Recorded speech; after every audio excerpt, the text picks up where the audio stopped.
Hello dear student, कैसे हो आप सभी। स्वागत है आपका हमारे यूट्यूब चैनल में। बच्चों, इसकी मैंने बाकी वीडियो अपलोड कर दी है। अब मैं आपको एमसीक्यू बताऊंगा, ठीक है। आज हम एमसीक्यूज की क्लास देखेंगे, जो कि 20 नंबर के एमसीक्यूज आते हैं। और इससे पहले जो आगे के क्वेश्चन थे, क्वेश्चन आंसर थे, वो मैं अपलोड कर चुका हूँ। आप लोग जाइए और हमारे चैनल पर जाने के बाद में आप लाइव सेक्शन में जाकर वहां से देख लें, ठीक है। तो चलिए, ज़्यादा समय नहीं लेंगे हम आपका। हम डायरेक्ट आते हैं अपने एमसीक्यू पर, ठीक है। एमसीक्यू का पेपर है, मतलब भौतिक विज्ञान में सबसे पहले एमसीक्यू रखे गए हैं। भौतिक विज्ञान यानी कि फिजिक्स के एमसीक्यू रखे गए हैं, और ये पेपर बच्चों साइंस का है, ठीक है। तो देखिए, सबसे पहला क्वेश्चन कह रहा है, किसी पिंड का दूरी समय ग्राफ एक्स अक्ष के समांतर है। यह प्रदर्शित करता है कि ऑप्शन आपका है ए, पिंड समान गति से चल रहा है। ऑप्शन बा है आपका, पिंड त्वरित गति से चल रहा है। ऑप्शन सा है आपका, पिंड विरामावस्था में है। ऑप्शन दा है आपका, पिंड असमान गति से चल रहा है। देखिए, ये आपका आंसर इसमें से कौन सा हो जाएगा। ऑप्शन नंबर सा, तीसरा आंसर हो जाएगा, ठीक है। आप लोग भी आंसर दिया करिए, ठीक है। कमेंट्स में बताया कीजिए कि कौन सा आंसर होगा। फिर बाद में आप मैच कर लेना जब मैं आंसर बता दूंगा तो, ठीक है। अगला क्वेश्चन है, 1 किलोग्राम द्रव्यमान की वस्तु का भार होगा। 1 किलोग्राम जो वस्तु है, 1 किलोग्राम द्रव्यमान की जो वस्तु है, उसका भार कितना होगा। ऑप्शन आ है आपका 1 न्यूटन। ऑप्शन बा है आपका 9.08 न्यूटन। ऑप्शन सा है आपका 9.8 न्यूटन। ऑप्शन दा है आपका 8.9 न्यूटन। तो इसका भी ऑप्शन हो जाएगा ऑप्शन नंबर सा, यानी कि तीसरा आंसर हो जाएगा, ठीक है। अब बढ़ते हैं हम क्वेश्चन नंबर 3 की ओर। चंद्रमा का द्रव्यमान पृथ्वी के द्रव्यमान का लगभग 1/18 है। 1/18 नहीं, सॉरी, 1/81 है। यदि चंद्रमा पर पृथ्वी का आकर्षण बल F हो, तो पृथ्वी पर चंद्रमा का आकर्षण बल होगा, ठीक है। ये तीसरा क्वेश्चन है आपका। पहला ऑप्शन है आपका F/81। दूसरा ऑप्शन है आपका F। तीसरा ऑप्शन है 9F, F यानी कि फोर्स है बच्चों, ठीक है। और चौथा ऑप्शन है 81F। तो क्वेश्चन नंबर 3 का आंसर क्या हो जाएगा बच्चों। 3 का आंसर क्या होगा। 3 का आंसर हो जाएगा ऑप्शन नंबर बा, फोर्स। पृथ्वी पर चंद्रमा का आकर्षण बल F होगा, ठीक है। अब हमारा क्वेश्चन नंबर 4 है, वाट सेकंड मात्रक है। वाट सेकंड मात्रक है, तो कौन सा मात्रक है वाट सेकंड। ऑप्शन आ है आपका बल का। ऑप्शन बा है आपका ऊर्जा का। ऑप्शन सा है आपका सामर्थ्य का। ऑप्शन दा है आपका उपयुक्त में से कोई नहीं। तो क्वेश्चन नंबर 4 का आंसर क्या हो जाएगा। 4 का आंसर जल्दी बताइए। चलिए देखिए, आपने बताया होगा, मैच कर लीजिए। ऊर्जा, यानी कि बा आंसर हो जाएगा, ठीक है। ठीक है, चलिए पांचवा क्वेश्चन देखते हैं। ध्वनि की चाल सर्वाधिक होती है। ध्वनि की चाल होती है सर्वाधिक, क्या होती है। ठोस में होती है, द्रव में होती है, गैस में होती है, या ठोस व द्रव दोनों में होती है। पांचवा क्वेश्चन, पांचवे क्वेश्चन का आंसर क्या होगा बताइए बच्चों। ध्वनि की चाल ठोस में अधिक होती है, ठीक है। 5 हो गए, ठीक है। अब हम छठे क्वेश्चन की ओर बढ़ते हैं। छठा क्वेश्चन देखिए, छठा क्वेश्चन कह दिया है, दिए गए वेग और टी यानी कि समय ग्राफ से यह निष्कर्ष निकाल सकते हैं कि पिंड एक समान गति कर रहा है, विराम में है, असमान गति कर रहा है, एक समान त्वरण से गति कर रहा है। बच्चों, ये आपका पिंड वेग है यहाँ पे, और इधर को आपका नीचे कुछ समय है, ठीक है। तो ये छठे का आंसर क्या हो जाएगा बच्चों आपका? पिंड। पिंड यानी कि किससे कर रहा है? विरामावस्था से। ऑप्शन नंबर 22 राइट आंसर हो जाएगा। ठीक है,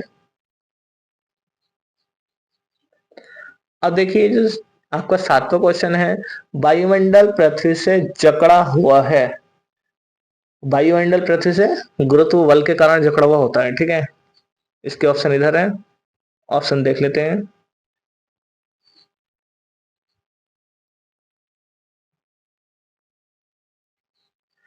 गुरुत्व बल द्वारा, पवन द्वारा, बादलों द्वारा, या पृथ्वी के चुंबकीय क्षेत्र द्वारा। तो इसका आंसर क्या था? अभी अभी हमने बताया, option number A is the right answer, गुरुत्व बल द्वारा। ठीक है, अब देखिए अगला क्वेश्चन है आपका क्वेश्चन नंबर 8। अब आपके यहाँ से रसायन विज्ञान स्टार्ट होती है। ठीक है, निम्नलिखित में से रासायनिक परिवर्तन कौन है? लकड़ी का क्षरण, लकड़ी का दहन, लकड़ी का चीरना, लकड़ी के एक टुकड़े में कील ठोकना। तो ऑप्शन आ है पहला और दूसरा, बा है दूसरा तीसरा, सा है तीसरा चौथा, और दा है आपका पहला चौथा। तो आठवें का आंसर क्या हो जाएगा बच्चों आपका? आठवें का आंसर क्या होगा? जल्दी से बताइए। आठवें का आंसर हो जाएगा, कौन कौन सा सही है इसमें? ऑप्शन नंबर आठ, दस राइट आंसर, पहला और दूसरा। ठीक है, चलिए नाइन क्वेश्चन देख लेते हैं। नाइन क्वेश्चन क्या कह रहा है? नाइन क्वेश्चन है, जिस ताप पर जिस ताप पर द्रव का वाष्प दाब वायुमंडलीय दाब के बराबर हो जाता है, उस ताप को कहते हैं, क्या कहते हैं? ऑप्शन है आपका हिमांक, ऑप्शन बा है आपका क्वेथनांक, ऑप्शन सा है आपका गलनांक, ऑप्शन दा है आपका क्रांतिक ताप। तो इसका आंसर क्या हो जाएगा बच्चों? इसका आंसर हो जाएगा क्वेथनांक। बा is the right answer. Question number 10 है आपका, निम्न में से कौन समांगीय प्रकृति के हैं? बर्फ है, लकड़ी है, मृदा है, या वायु है? तो कौन सा आंसर हो जाएगा इसमें?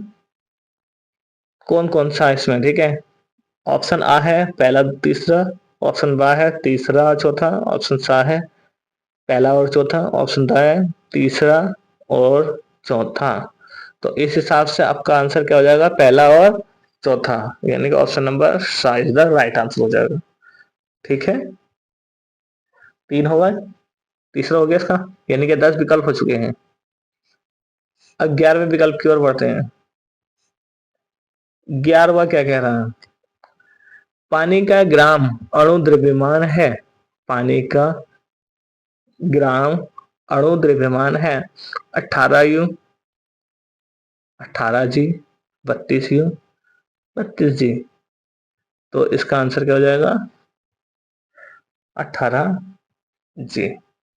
ऑप्शन नंबर 22 राइट आंसर हो जाएगा। ठीक है, प्रश्न नंबर आपका 12 है, चैडविक ने खोज की थी इलेक्ट्रॉन की, प्रोटॉन की, न्यूट्रॉन की और रेडियम की। तो चैडविक ने प्रोटॉन की खोज की थी। ठीक है, ऑप्शन नंबर ब इज द राइट आंसर हो जाएगा। आप क्वेश्चन नंबर 13 की ओर बढ़ते हैं। क्वेश्चन नंबर 13 कह रहा है, तरल में प्रवाह का अद्वितीय गुण होता है, निम्नलिखित में से कौन सा कथन सही है? कौन सा कथन सही है? केवल गैसें तरल के समान व्यवहार करती हैं। दूसरा ऑप्शन है गैस तथा ठोस सरल तरल के समान व्यवहार करते हैं। तीसरा ऑप्शन है गैस तथा द्रव तरल के समान व्यवहार करते हैं। चौथा ऑप्शन है गैस द्रव तरल के समान व्यवहार करते हैं। तो इसका आंसर क्या हो जाएगा? ऑप्शन नंबर सा, यानी कि तीसरा इसका राइट आंसर हो जाएगा। ठीक है, अब बच्चों यहाँ तक तो आपके भौतिक विज्ञान और रसायन विज्ञान हो गए। अब आपका जीव विज्ञान का है। ठीक है, जीव विज्ञान का पहला ही क्वेश्चन देखिए, राइबोसोम निम्नलिखित के केंद्र हैं? रेस्पिरेशन, फोटोसिंथेसिस, प्रोटीन सिंथेसिस और फैट सिंथेसिस। तो इसका आंसर क्या हो जाएगा? प्रोटीन सिंथेसिस, ऑप्शन नंबर आपका तीसरा इज द राइट आंसर। ठीक है, तीसरा इज द राइट आंसर। चलिए अब 14वां क्वेश्चन देख लेते हैं। 15वां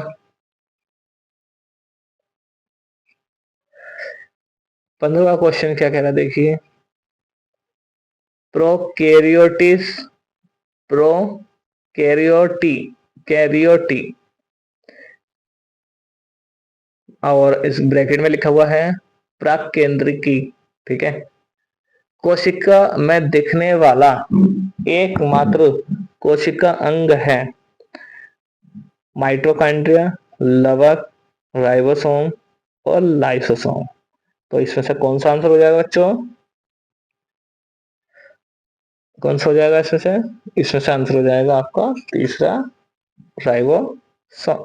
ठीक है, अब आपका अगला क्वेश्चन है क्वेश्चन नंबर 16। समसूत्री विभाजन कौन सी कोशिकाओं में होता है? जनन में, बसीय में, देहिक में या ऊतक में? तो जल्दी से बताइए इसमें कौन सा आंसर हो जाएगा। इसमें आंसर हो जाएगा ऑप्शन नंबर सा, देहिक में। ठीक है, तीसरा आंसर हो जाएगा इसका। 17वां क्वेश्चन है, निम्नलिखित में से बाह्य त्वचा एपिडर्मिस का कौन सा कार्य नहीं है? प्रतिकूल परिस्थितियों से बचाव, गैसीय विनिमय, जल संवहन, बाष्पोत्सर्जन। तो 17 का कौन सा हो जाएगा? 17 कौन सा हो जाएगा बच्चों? जल जल परिवहन। Option number C is the right answer हो जाएगा। ठीक है, अब देखिए आपका 18वां, कौन सी मीठे जल की मछली नहीं है? हिल्सा, कटला, रोहू या टिरिका? तो इसमें कौन सा आंसर हो जाएगा? मीठे जल की मछली नहीं है, तो इसमें आ जाएगा hilsa. Option number R is the right answer. 19वां क्वेश्चन देखिए, निम्न में से सूक्ष्म पोषक तत्व कहलाता है बोरॉन, मैग्नीशियम, सल्फर या पोटेशियम? तो इसमें कौन कहलाता है? बोरॉन कहलाता है। Option number A is the right answer. 20वां क्वेश्चन है, अन्न भंडारण के नियंत्रण और रोकथाम के लिए कौन सा उपाय किया जाता है? ऑप्शन आ है भंडारण कक्ष की भली भांति स्वच्छता, बाह्य उत्पाद को अच्छी तरह सुखाना, सा है घूमन, होता है ये सभी। तो क्या आंसर हो जाएगा इसका? Option number that is the right answer. सारे के सारे सही होंगे। ठीक है, तो बच्चों ये थे आपके 20 विकल्प, और नीचे के ये जो क्वेश्चन हैं ये हम सभी करा चुके हैं, देख लो आप, 4-4 नंबर के हैं। और सबसे हल्का जो सवाल पूछा गया बच्चों, वो ये पूछा गया, बहुत छोटा क्वेश्चन है, बहुत हल्का, वो मैंने करा दिया है मात्र। और देखना कितने नंबर में है, 6 नंबर में है।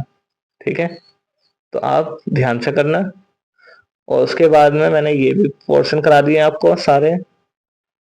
ठीक है, इसमें मैंने बच्चों आपको 7वें का ये वाला कराया है, और ये वाला अथवा वाला मैंने ये छोड़ दिया, क्योंकि इसमें ये 2 क्वेश्चन करने पड़ते हैं। ठीक है,